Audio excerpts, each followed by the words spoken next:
आज इस वीडियो में हम देखेंगे अगर कोई एपी हमें दी गई है उसके जितने भी पदों के लिए आपको बोले उसका योग कैसे ज्ञात करेंगे। जैसे यहाँ पे दिया गया है 12, 16, 20 और 24 ये एक एपी दी गई है। इसमें दिया गया है दी गई एपी के 11 पदों का योग ज्ञात करना। हमें इस एपी में 11 पदों का योग ज्ञात करना है।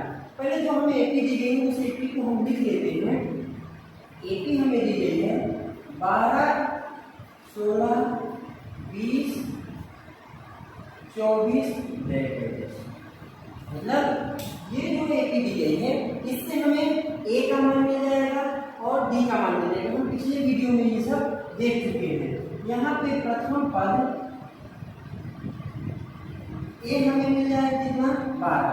जो एपी का पहला पद होता है वो एपी उसका प्रथम पद कहलाता है।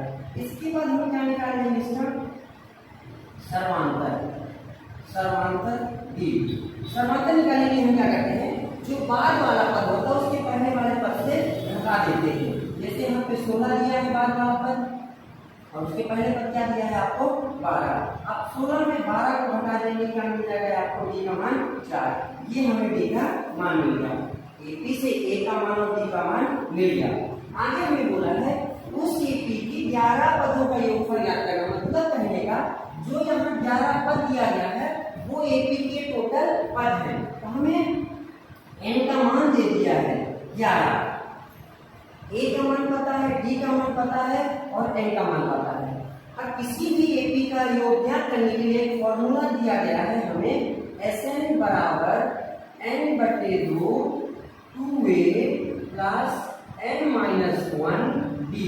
ये क्या होता है एपी के योग ज्ञात करने का एक फॉर्मूला होता है।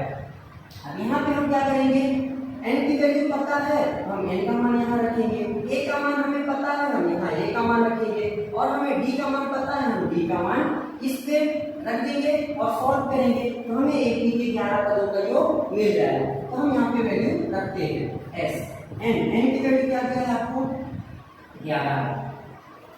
11 बटे 2। n का मान यहाँ पे हम रखिए 2। a की जगह आपको कितना दिया हुआ है 12 प्लस n-1 मतलब n का मान 11 माइनस 1। d का मान आपको कितना दिया हुआ है 4। ये आपका d का मान हो गया। अब क्या करेंगे S11 ये लिखा रहेगा मतलब सम ऑफ 11 कर दो।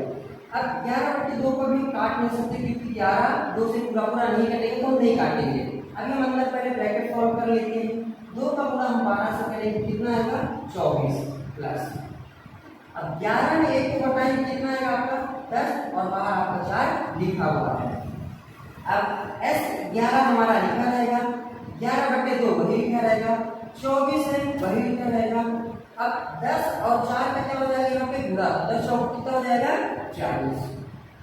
S11 हमारा यहाँ लिखा हुआ है वही 11 बटे 2 भी वही लिखा हुआ ब्रैकेट में। अब 24 और 40 को पहले हम जोड़ेंगे तो कितना आ जाएगा 64।